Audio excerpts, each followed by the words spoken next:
Ten piedad de mí, oh Dios, conforme a tu misericordia. Conforme a la multitud de tus piedades, borra mis rebeliones. Lávame más y más de mi maldad y límpiame de mi pecado, porque yo reconozco mis rebeliones y mi pecado está siempre delante de mí. Ten piedad, Señor, de mí. Ten piedad, perdóname. Ten piedad, Señor, de mí. Ten piedad, perdóname. Estoy cansado de mis caminos, de mis problemas, de mis pecados. Estoy cansado de mis caminos, de mis problemas, de mis pecados. Ten piedad.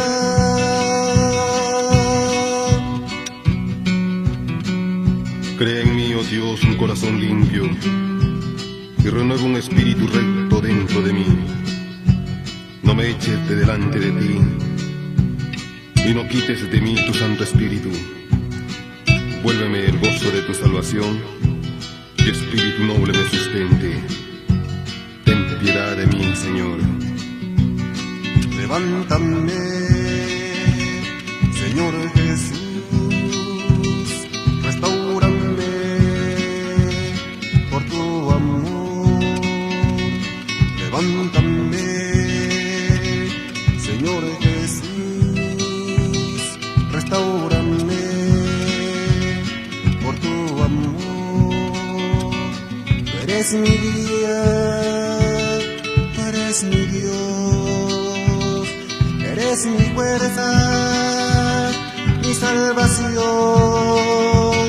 Tú eres mi guía, tú eres mi Dios, eres mi fuerza, mi salvación, Señor.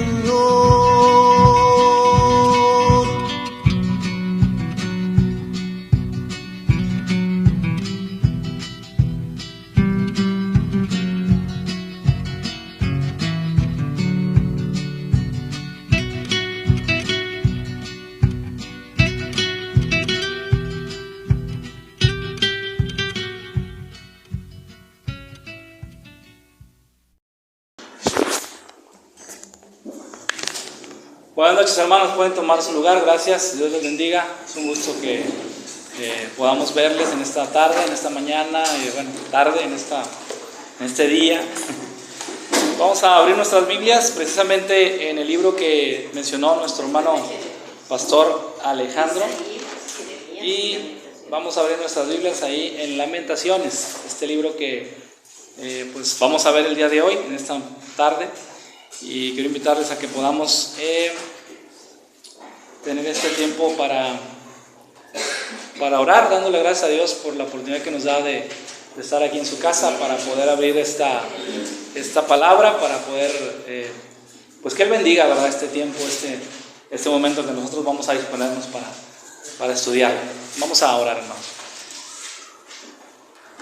Señor, te agradecemos en esta noche este privilegio que nos das nuevamente de estar en tu presencia. Gracias porque pudimos cantarte, pudimos también adorar tu nombre a través de las acciones de gracias, a través de recordar lo maravilloso que eres para nosotros como cristianos. Te conocemos y te agradecemos porque te has revelado, Señor, a nosotros. Te damos gracias porque permites que pongamos nuestros pies en este lugar que es sagrado, es santo, es un lugar que tú has dispuesto en este tiempo y en este lugar, en esta colonia, para venir a que podamos adorarte. Gracias también por el tiempo que nos das de abrir tu palabra. Pedimos que nos des de tu gracia para entenderla y que como tu iglesia podamos escuchar, Señor, esta palabra tuya que tienes para nosotros. Gracias. Pedimos nos perdones nuestros pecados, nos limpies de todo mal, podamos tener una mente liberada, Señor, de toda distracción, y coordinada con el corazón y contigo para que podamos estar atentos a lo que tú nos vas a decir. En el nombre de Cristo te damos las gracias y te pedimos todas estas cosas. Amén. Bien, hermanos, pues espero que les haya a ustedes gustado mucho este tiempo que hemos estado llevando estos libros. Es un reto porque pues tenemos que hacer un resumen, pero que lleve la esencia de cada uno de los libros, y este es un gran reto. Pero en esta noche vamos a tratar de hacer precisamente eso, de poder ver lo que es esta esencia de este libro. Hermanos, este libro Lamentaciones es un libro que fue escrito por allá del año 587 antes de Cristo por un profeta. Todos están, la mayor parte de los estudiosos están de acuerdo en que ha sido el profeta Jeremías aquel que escribió este libro de Lamentaciones. Este libro que nos habla de esa perspectiva que tenía una persona, no que estaba ajena. Esta persona que escribe este libro, que es el profeta Jeremías, no estaba ajena al pueblo de Israel, sino que era parte de ese pueblo.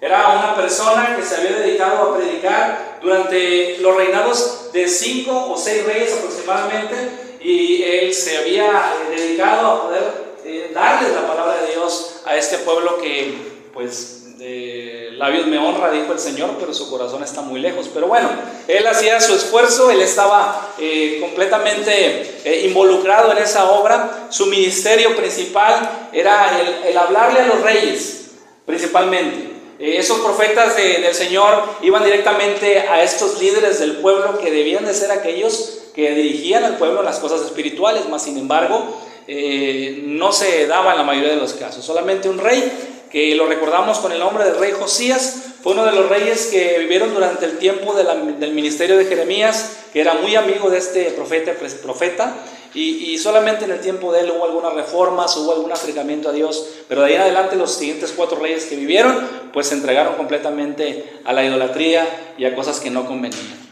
Pero el libro de Lamentaciones, hermanos, es escrito por este hombre, por este profeta, un hombre que no es ajeno a la situación que estaba viviendo el pueblo, un hombre que escribe, como decimos coloquialmente, con el corazón en la mano. Un hombre que está al borde de las lágrimas, y que no solamente está al borde de las lágrimas, sino que también extiende este llanto, este dolor, este lamento, no solamente por los reyes, por aquellos que estaban en el trono, sino por todo el pueblo en general, con los cuales él había tenido también contacto. Es un libro que nos habla acerca de ese camino que siguen esas personas. Es un camino que no es recto, es un camino que está equivocado, pero es un camino que los lleva a la destrucción. Este profeta es un profeta que tiene un espíritu, no solamente de las cosas espirituales, lo tiene muy claro el propósito de Dios para este pueblo escogido, el propósito de Dios, que era el que este pueblo pudiera ser el representante de Dios en esta tierra. Pero también era un profeta que tenía un corazón y una mente nacionalista. Es decir, él tenía un sentir y una identificación con su patria, con su pueblo. Todo esto lo lleva, hermanos, a escribir este libro de Lamentaciones en un periodo muy oscuro de la historia del pueblo de Israel.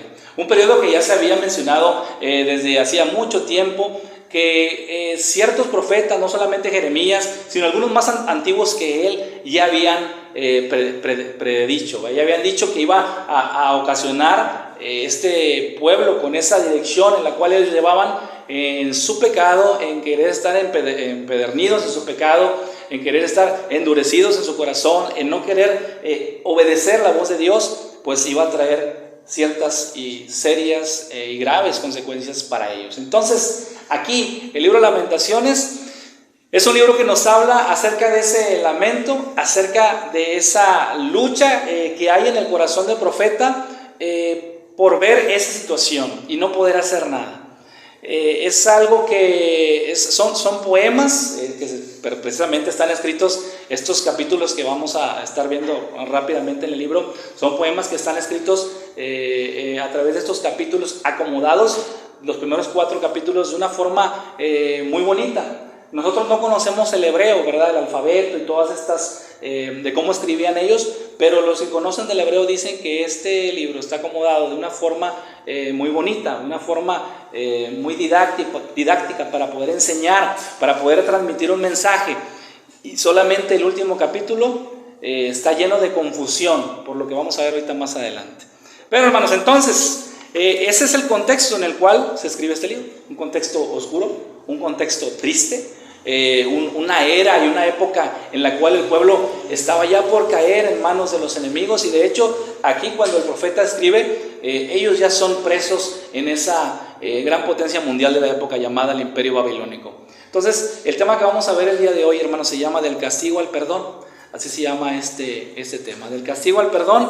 Y vamos a ver dos premisas que nos van a abrir un poquito más la expectativa y nos van a abrir un poquito más los ojos acerca de lo que está pasando en el libro de Lamentaciones. Como lo dije, libro escrito por el profeta Jeremías, tiene un espíritu nacional, pero más allá también un espíritu que quiere él transmitir y que quede a la posteridad las consecuencias del pecado de su pueblo.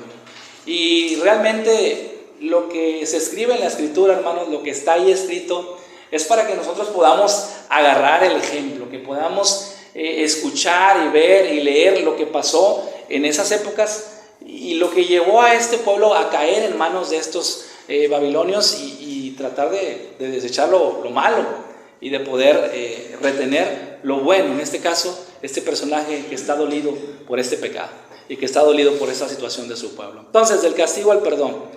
Porque Dios castiga el pecado, tú debes obedecer su palabra. Porque Dios castiga el pecado, tú debes obedecer su palabra. Y como dice el capítulo 2, si podemos ir ahí a Lamentaciones, capítulo 2, versículo 14, es el primer versículo que apoya esta premisa, esta verdad. Porque Dios castiga el pecado, tú debes obedecer su palabra. Capítulo 2, versículo 14. Dice ahí la palabra de Dios: tus profetas vieron para ti vanidad y locura, y no descubrieron tu pecado para impedir tu cautiverio, sino que te predicaron vanas profecías y extravíos. Ahora, note usted cómo este versículo, hermanos, nos dice que no nos quiere decir que fue culpa de los profetas propiamente, ¿verdad? Sino que esta parte que tuvieron también estos profetas que fueron antes de Jeremías y algunos que fueron contemporáneos de Jeremías, usted sabe que abunda siempre la maldad en el mundo y abunda también la mentira. Así como tenemos la verdad, pues también está la mentira. Y había muchos profetas por ahí que profetizaban cosas equivocadas y que llevaban al pueblo por caminos equivocados, pero también el pueblo no hacía un esfuerzo por buscar la verdad, por buscar a Dios. Tenían a Jeremías por un lado, tenían a otros profetas por otro, y ellos decidían mejor escuchar lo que los profetas les decían. ¿Qué vamos a hacer caso a nosotros, a aquellos que nos dicen lo que queremos escuchar? ¿Qué es la naturaleza humana? El querer escuchar lo que nosotros queremos escuchar. Y que si alguien te dice que estás mal en algo, pues a veces tapamos nuestros oídos, ¿verdad? Y así pasaba con el pueblo, no solamente el pueblo, también los reyes en los niveles jerárquicos más altos. Estaban estos profetas que les daban por su lado y que decían: no va a pasar nada. ¿Quién es Jehová? No va a pasar nada. Él parece que no está actuando, parece que no está presente, parece que pues ya nos abandonó. Y bueno, pues nosotros tenemos otros ídolos como estos pueblos que son vecinos y que a ellos les ha ido muy bien con estos ídolos. Entonces estos profetas empezaban a meterle por ahí esa duda al pueblo y ellos iban. Estaba Jeremías por este lado hablando y predicando al Dios verdadero, pero no lo escuchaban. Escuchaban mejor a estos falsos profetas o falsos maestros que les enseñaban las cosas erradas o equivocadas. Entonces aquí nos da la perspectiva este versículo, hermanos, de que dice: y no descubrieron tu pecado para evitar tu cautiverio o para impedir tu cautiverio, sino que te predicaron vanas profecías y extravíos. Y eso es lo que hace, hermanos, cuando nosotros estamos extraviados y nosotros queremos escuchar solamente lo que queremos escuchar, no queremos hacer caso a la verdad. Entonces ahí tenemos o debemos tener cuidado. Dice el primer punto: el pecado trae desolación, de este punto de que estamos hablando. Y vamos a ver el versículo 1 y 13 del capítulo número 1. El pecado trae desolación. Capítulo 1, versículo 1 y versículo 13. ¿Cómo ha quedado sola la ciudad populosa? La grande entre las naciones se ha vuelto como viuda. La señora de provincias ha sido hecha tributaria. Y el versículo 13 del capítulo 1 dice: desde lo alto envió fuego que consume mis huesos. Ha extendido red a mis pies. Me volvió atrás. me dejó desolada y con dolor todo el día. Me dejó desolada y con dolor todo el día. Esta forma de expresarse, Jeremías, en este libro, y este primer capítulo habla acerca como de una mujer que está desolada. Una mujer que ha sido abandonada. Y esto da a entender que es la misma ciudad de Jerusalén. Solamente que está haciendo una metáfora de esta mujer que se siente abandonada y que se siente desolada. ¿Pero por qué se siente desolada? La desolación que trae el pecado, hermanos, es una desolación profunda. Es como un terreno árido donde no cae agua, un terreno árido donde no hay vegetación, donde no podemos asirnos de nada, donde hay arenas movedizas que nos tragan y que completamente nos llevan a lugares indeseados. La desolación que lleva el pecado en la vida de las personas y en nuestras vidas, si es que no hemos sido rescatados, trae esa condenación, trae esa perspectiva donde llega un momento en el que te das cuenta que no puedes hacer ya nada, que te está llevando esas arenas movedizas hacia el fondo, hacia el precipicio. Y esa es la desolación que trae ese pecado, la desolación en la cual estaba el pueblo de Israel en esta época.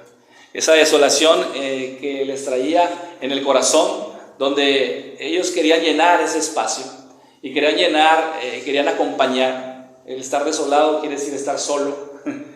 Y ellos querían acompañar con ídolos, querían acompañar con sus placeres, querían acompañar con sus propias decisiones, su vida. Mas sin embargo eso los llevó a una desolación extrema. Porque Dios castiga el pecado, tú debes obedecer su palabra, porque el pecado trae desolación. Y el pueblo no lo estaba obedeciendo. El pecado no solamente trae desolación, sino también trae esclavitud, según el versículo 3 del capítulo 1. Dice: Judá ha ido en cautiverio a causa de la aflicción y de la dura servidumbre. Ella habitó entre las naciones y no halló descanso. Todos sus perseguidores la alcanzaron entre las estrechuras. Habla entonces de que cuando el pueblo de Israel estaba siendo sitiado por el imperio babilónico, hermanos, estaban siendo sitiados y ellos no podían abandonar la ciudad. Y ese pueblo, cuando logró entrar a la ciudad después de meses de sitio, y después de que en la ciudad adentro, si pudiéramos haber tomado o haber documentado en ese tiempo, en el 587 a.C., lo que estaba ocasionando el pecado, esa desolación, ¿cómo le llamamos? Siguiente punto, esclavitud. Si hubiéramos nosotros podido documentar lo que estaba pasando adentro, nos hubiéramos percatado de condiciones infrahumanas. O sea, no había alimento. Las personas practicaban actos de canibalismo a ese grado. No había agua, tenían que escarbar pozos muy profundos para poder llegar al agua. Estaba sobrepoblada la ciudad. Había masacres, había homicidios, había violaciones. Era como una película de terror. Toda esa desolación y esclavitud trae el pecado. Si hubiéramos podido documentar nosotros. Ahora imagínense a Jeremías sentado en el centro de la ciudad, viendo todo eso. Lo documentó de una forma en la que nosotros podamos verlo de una forma metafórica, mas sin embargo de una forma cruda, si lo viéramos, es como se lo estoy platicando. Ahora, el imperio babilónico entró y persiguió a todos los habitantes. Dice aquí que hasta las estrechuras llegaron. En el rincón más escondido, donde quisiera esconderse un niño, ahí fueron y lo encontraron. Dice la palabra de Dios, la escritura, en otros pasajes que son paralelos al libro de Lamentaciones, que se llevaron a todos los ciudadanos. Solamente algunos los dejaron ahí, pero a la realeza, la gente que antes andaba vestida de ropas reales, los reyes, la gente que tenía dinero, que estaba en lujos, ahora todo eso había quedado atrás por la desolación del pecado, porque el pecado trae desolación, trae esclavitud. Pero todo eso, hermanos, fue cultivado desde hacía mucho tiempo atrás. Y ahorita vamos a ver la conclusión de eso. El pecado trae juicio, no solamente trae desolación y trae esclavitud, sino trae juicio, y es precisamente lo de lo que estamos hablando, lo que el Señor trae para acá, para ellos, para ese pueblo. ¿Cómo podremos escapar entonces? El pecado trae juicio, versículo 12. Dice el versículo 12: no os conmueve a cuantos pasáis por el camino. Mirad y ver si hay dolor como mi dolor que me ha venido, porque Jehová me ha angustiado en el día de su ardiente furor. El Señor, hermanos, estuvo hablándoles, estuvo predicándoles, estuvo enviándoles profetas, pero a muchos de ellos los mataban, a otros los ignoraban. Y en el mejor de los casos, solamente uno que otro por ahí obedecía la palabra de Dios. pero el pecado trae juicio. El pecado trae también enemistad con Dios, según el versículo 5 del capítulo número 2. Vamos avanzando ahí. Dice, el Señor llegó a ser como enemigo, destruyó a Israel, destruyó todos sus palacios, derribó sus fortalezas y multiplicó en la hija de Judá la tristeza y el lamento. El pecado trae desolación, esclavitud, juicio y enemistad contra Dios. Ahora, solamente para hacer un comentario de este punto, ¿no? Imagínense usted a ese magnífico Dios de Israel, aquel Dios que se había manifestado al pueblo de Israel desde tiempos antiguos, que los había separado de una nación pues pagana, desde Ur de los Caldeos con Abraham, que siempre los había protegido y los había sacado adelante, que siempre les decía que yo voy a pelear las batallas por ustedes, solamente confíen. El Dios que los alimentó en el desierto, ¿recuerdan? Lo vamos a ver en el libro de Éxodo. Aquel Dios que nunca los había dejado. Aquel Dios que se pronunció el amigo de Abraham, como Abraham, el amigo de Dios. Aquel Señor que siempre le ofreció estar bajo sus alas a ese pueblo, que siempre fue un pueblo rebelde y contradictorio. Fíjense hasta dónde llega la paciencia de nuestro Dios, hermanos. El Señor aquí, hablándole a su pueblo ahora y diciendo el versículo número, ese versículo que vimos, que es el versículo número 5 del capítulo 2, el Señor llegó a ser como enemigo, destruyó a Israel. Pero eso es por causa del pecado, porque el Señor lo juzga, porque Dios castiga el pecado, recuerda. Tú debes obedecer su palabra. Del castigo al perdón. Ahora estamos viendo del castigo al perdón, pero tiene que ocurrir algo en ese ínter, ¿verdad? Del castigo al perdón debe de ocurrir algo, y es lo que Jeremías nos quiere decir. ¿Qué va a pasar aquí? Bueno, la siguiente premisa es, porque Dios es misericordioso, tú debes clamar a Él. Porque Dios es misericordioso, tú debes clamar a Él. Este es un escenario catastrófico, un escenario donde estaba una época oscura en el pueblo de Israel, llena de pecado, llena de tantas cosas que sucedían ahí en la ciudad, y que ahora estaban siendo esclavizados y sacados de su nación. Ahora ya no tenían una identidad como nación, porque estaban siendo transportados a otra ciudad lejana donde no podían practicar su culto. Su templo estaba siendo destruido, saqueado. Sus mujeres estaban siendo violadas, sus niños estaban siendo asesinados. Los hombres estaban siendo también ejecutados. En ese panorama de castigo va a ocurrir algo. Dice Jeremías aquí, porque Dios es misericordioso, tú debes clamar a Él. Capítulo 3, versículo 31 y 32. Vamos a ver rápidamente esos versículos. Dice, porque el Señor no desecha para siempre, antes se aflige, también se compadece, según la multitud de sus misericordias. Y luego el versículo 22, el versículo que yo he visto en muchos pegotes ahí que venden en las librerías cristianas o en cuadros. ¿Qué dice el versículo 22 del capítulo 3? Por la misericordia de Jehová no hemos sido consumidos, porque nunca decayeron sus misericordias, nuevas son cada mañana. Grande es tu fidelidad. Mi porción es Jehová, dijo mi alma, por tanto en Él esperaré.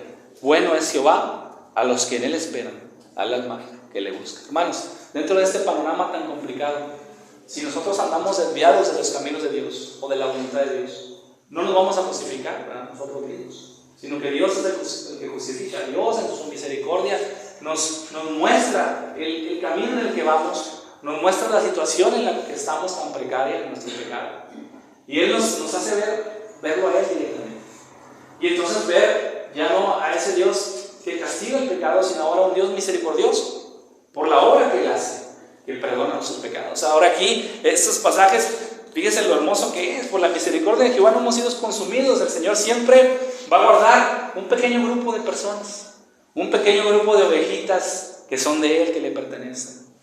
Y es hoy la misma situación. Usted, si es un creyente verdadero, es parte de este pequeño grupo de ovejitas que el Señor ha separado para que den alabanza de su nombre y para que puedan disfrutar de su misericordia y para que podamos publicar de su misericordia. Aquí vemos nosotros que el pueblo es del castigo al perdón. Está pasando algo ya. El profeta Jeremías nos dice que Dios es misericordioso, pero nosotros podemos clamar a Él. Hay otro pasaje en Jeremías capítulo 33, versículo 3, que dice,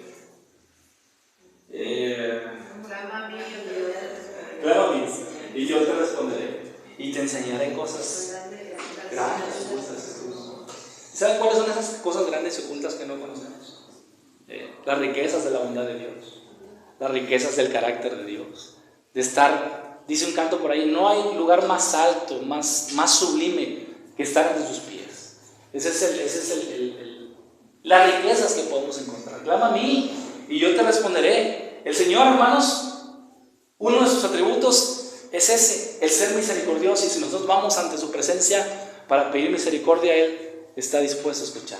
Él está dispuesto a... Misericordia es el tener, misericordia es el poder compadecerse de la necesidad de otro.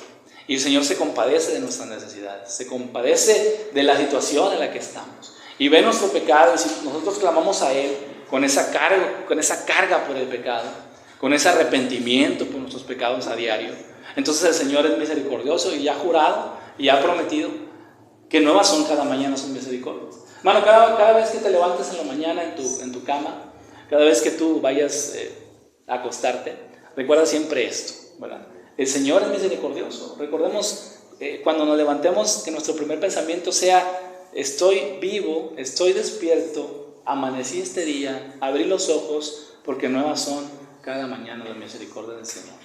Y gracias a Dios, hermanos, porque Él nos da ese privilegio de poder no solamente ver el nuevo día, sino que el día podamos disfrutarlo en los caminos de Él, que podamos disfrutarlo en la voluntad de Él, y que podamos nosotros ver quién es Él y conocerle y esforzarnos por ello, que eso es lo que el Señor nos llama.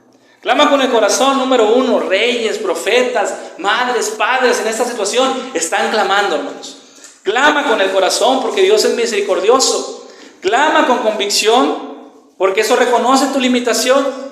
Clama con esperanza porque eso es creer y confiar en la solución que Dios da, no en la solución que nosotros podemos fabricar, sino la que Dios da, que es previa. Acuérdese que el Señor nos ha dado obras para que nosotros andemos en ellas previamente. El Señor ha dado obras para que tú, hermano, andes en esas obras, y ningún otro cristiano va a andar en esas obras, porque el Señor les ha dado para tu camino y les ha dado para tu propia vida. Ese camino que Dios ha puesto para ti no es el mismo que ha puesto para otro, o esas obras que Él ha puesto. Entonces, clama con la convicción, con esperanza, pero clama también con arrepentimiento, con esa convicción de pecado que debemos nosotros de tener todos los días de nuestra vida a ese Dios que le debemos todo. Las Lamentaciones, hermanos, son poemas alfabéticos que nos hablan de una debacle espiritual, que no sucede de un día para otro. La debacle espiritual es progresiva, comienza con pequeños actos de egoísmo, comienza con esos actos donde le doy importancia al yo. Primero soy yo. Esa debacle así viene. La debacle del pueblo de Israel así sucedió. Muchos siglos atrás empezaron a abandonar los caminos de Dios, y ahora los tenemos esclavos de otra nación y esclavos de sus propias pasiones y pecados. Así comienza también en nosotros, hermanos. Como cristianos podría comenzar una debacle que nos vaya alejando de Dios, con esos pequeños actos de egoísmo y comodidad, como esos de: al rato leo mi Biblia, al rato me pongo a orar, hoy no tengo ganas de ir a la iglesia, no pasa nada. A veces tenemos pensamientos de que la iglesia siempre va a estar ahí, este juego de fútbol no siempre lo van a pasar, es irrepetible, la final del fútbol, el Super Bowl, una lucha, no sé si existan las telenovelas, pero bueno, algún directo que hacen ahora en YouTube, alguna visita de algún familiar, y decimos, esto no siempre se repite, la iglesia siempre va a estar ahí, el Señor nunca la va a quitar, y esos pequeños actos de egoísmo empiezan a hacernos alejarnos del Señor. Es una debacle progresiva. También se refleja en nuestras vidas individuales, no solamente en nuestra vida colectiva como iglesia, sino en nuestras vidas individuales también. Así que para esto tenemos palabra de Dios, y bien nos dice el apóstol Pablo: el que piensa estar firme, mire que no caiga. 1 Corintios capítulo 10, versículo 2. Estemos conscientes también siempre de la presencia de Dios cada vez que haya tentación o prueba u oportunidad para pecar, porque el pecado está ahí siempre. Pero recuerda que la presencia del Señor es permanente entre nosotros y Él nos está observando. A veces nosotros queremos escondernos lo que vimos en el celular, lo queremos esconder de otros que no lo vean, o programas de televisión, o cosas que andamos haciendo, pero de la principal persona que no podemos escondernos es de Dios, es en quien menos pensamos. Y eso está muy mal como cristianos, es una tragedia que pase eso con nosotros, es un llamado. Estemos conscientes entonces de la inminencia o de la inmanencia de Dios, que Él siempre está presente y siempre está entre nosotros, hermanos. Él nunca nos abandona, Él siempre está al cuidado, al tanto de nosotros. Como usted está de sus hijos chiquitos cuando están pequeños, que están muy pequeños, que siempre los andamos cuidando, que no se vayan a caer, que no se vayan a comer tal o cual cosa, que no se vayan a envenenar con algo, que no se los vayan a robar. Bueno, el Señor así está también en el cuidado con nosotros, porque Dios es misericordioso, clama a Él. Por último, hermanos, ¿en qué lado o qué perspectiva estamos? ¿En qué lado o qué perspectiva tenemos hoy, en este momento, a usted que está aquí sentado? ¿De qué lado o desde qué perspectiva está viendo la vida? ¿Desde la perspectiva del pueblo de Israel, sumido en ese pecado? ¿Desde la perspectiva del pueblo de Israel, donde no sabe ya más qué hacer, pero no deja el pecado? Y no dejamos las cosas chuecas que estamos haciendo, creyendo que Dios nunca va a quitar eso, que Dios nunca nos va a disciplinar con sus hijos. ¿O estamos en el otro lado, en la perspectiva de un hombre de Dios, un profeta, que está llorando por la situación de los demás? O un profeta que está dándose cuenta de su propia necesidad, pero que ya se puso a cuentas con Dios, y que ahora está orando por el pueblo también, y que le está doliendo la situación en la cual el pueblo está pasando, pero que él está también comprometido hasta el final con las cosas de Dios. ¿En qué perspectiva estamos? ¿En la del pueblo contradictorio y rebelde que abandonó los caminos del Señor? ¿O en la perspectiva de aquel profeta que está sentado, llorando, balbuceando cosas y orando a Dios, derramando su alma por ese pueblo que está metido y sumido en esa situación tan complicada y tan precaria? ¿De qué lado estamos? ¿Con el pueblo que abandonó a Dios o con el siervo de Dios que clama por misericordia? Oremos, hermanos, por el favor de Dios sobre nuestra vida, por esa misericordia que Él extiende siempre, por nuestra familia, por nuestra iglesia, por nuestra nación, por nuestro Estado mexicano, para que el Señor obre. A veces nos olvidamos del presidente, ¿verdad?, de estar orando por él. Oremos para que el Señor también tenga misericordia de él. Y el libro termina, hermanos, con una pregunta. Y aquí voy a leer la Nueva Traducción Viviente, el capítulo 5, versículo 21 y 22. Ahí vamos a terminar. Capítulo 5, versículo 21 y 22. Nada más déjenme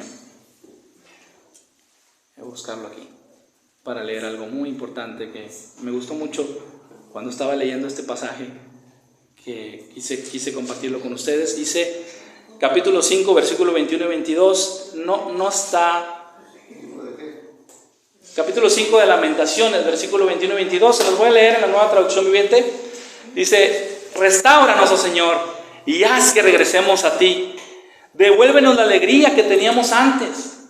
¿O acaso nos has rechazado por completo? ¿Todavía estás enojado con nosotros?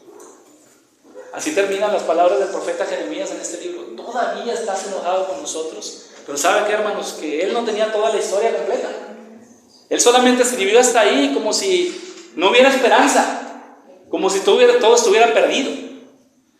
Al ver esa situación tan baja en la que había caído el pueblo a través o a causa del pecado, de haberse alejado de Dios, de ese Dios magnífico que los tenía en alto honor, pero que ahora habían descendido hasta el polvo por la situación que ya habíamos platicado de su pecado. ¿O acaso todavía estás enojado con nosotros? Y la respuesta, hermanos, nos la da la siguiente parte de la historia de la redención. Aquí nos habla de la tristeza, de la congoja, de lo que es el ruido que hace en la vida el pecado. Pero ahora, si vamos a Filipenses, capítulo número 2, versículo 5. Quiero terminar con este pasaje porque aquí está la respuesta a la pregunta que plantea Jeremías. ¿Acaso te has olvidado de nosotros o todavía estás enojado con nosotros? Bueno, podía haber acudido a Mateo o a Marcos o a Lucas, pero me gustó mucho este pasaje de Filipenses capítulo número 2 porque nos habla precisamente y nos da la respuesta a esa pregunta. ¿Está Dios enojado todavía con nosotros cuando somos ya cristianos? Pues no. Dice aquí Filipenses capítulo 5, versículo 21 y 22. Filipenses 2, Filipenses 2, versículos 5 y 8, 5 al 8, perdón. ¿Todavía estás enojado con nosotros? Filipenses 2, versículos 5 al 8. Haya pues en vosotros este sentir que hubo también en Cristo Jesús, el cual, siendo en forma de Dios, no estimó el ser igual a Dios como cosa que aferrarse. Nos abandonó el Señor. Nos dejó a nuestra propia, a la deriva, nos dejó sin ninguna salvación. Pues no, ¿verdad? No estimó el ser igual a Dios como cosa que aferrarse, sino que se despojó a sí mismo tomando forma de siervo, hecho semejante a los hombres. Y estando en la condición de hombre, se humilló a sí mismo y haciéndose obediente hasta la muerte y muerte de cruz. Por lo cual, Dios también le exaltó hasta lo sumo y le dio un nombre que es sobre todo nombre, para que en el nombre de Jesús se doble toda rodilla de los que están en los cielos y en la tierra y debajo de la tierra, y toda lengua confiese, como usted y como yo, hermano, en esta noche, que Jesucristo es el Señor, para gloria de Dios Padre. Hermanos, el Señor dio una solución. ¿Estás enojado con nosotros todavía? El Señor dice: no, envía a mi Hijo a morir. Envía a mi Hijo a morir por ustedes, a morir por el pecado, a morir para que puedan ustedes ser rescatados y ser salvos de esa condición perversa, depravada, sumida tan profundamente en el pecado en la que se encontraban. Pero es a través del Señor Jesucristo, hermanos, que nosotros podemos disfrutar de esa misericordia de Dios. Él es el propiciatorio, Él es la cubierta. Hermano, tenga usted en mente esto: cuando usted se presente ante la presencia de Dios, sea que muera en esta generación, o el Señor le conceda estar con un cuerpo glorificado y transformado en esa subida que vamos a hacer hacia el Señor, piense siempre en que cuando usted esté en la presencia de Él, el Señor siempre va a ver primero al Señor Jesús en su lugar. Y no nos va a ver nosotros como pecadores, porque Él paga. Y no hay nada que nos condene, no hay nada que nos pueda separar del amor de Dios, no hay nada que nos pueda alejar de Él, si ya somos de Él, porque somos su propiedad a través de Cristo Jesús. Y el libro de Lamentaciones es lo que nos enseña, que a pesar de que hay lamento, hay lloro, hay pecado, también hay misericordia, hay gracia, hay perdón de parte de Dios, y que ese perdón es en su Hijo, Jesucristo. Vamos a orarnos. Señor, gracias te damos en esta noche porque nos das de tu gracia, nos das el privilegio, Señor, de poder aprender que tú eres un Dios que perdona, un Dios que sana, ¿no? Que sana el pecado, que rescata del hoyo a nuestra vida. Que no somos dignos, pero es a través de tu Hijo que tú hiciste la obra, que tú hiciste, Señor, la salvación. Te agradecemos por Él, porque está sentado a tu diestra y sabemos que cuando vayamos a tu presencia vas a ver al Señor como esa cubierta, como esa justicia que tú nos has dado a través de Él, a través de su vida, a través de su muerte, sepultura, a través de su resurrección y ahora a través de su reinado como reina eternamente. Gracias, Señor, por ello. Ayúdanos a vivir conscientes de esta verdad toda nuestra vida como cristianos. Los días que tú nos des en esta tierra, que podamos clamar a ti fuertemente pidiendo misericordia todos los días. Y recordar que si estamos vivos, que si estamos respirando, es por tu pura gracia y misericordia. Te agradecemos por ello, en el nombre de Cristo nuestro Señor. Amén.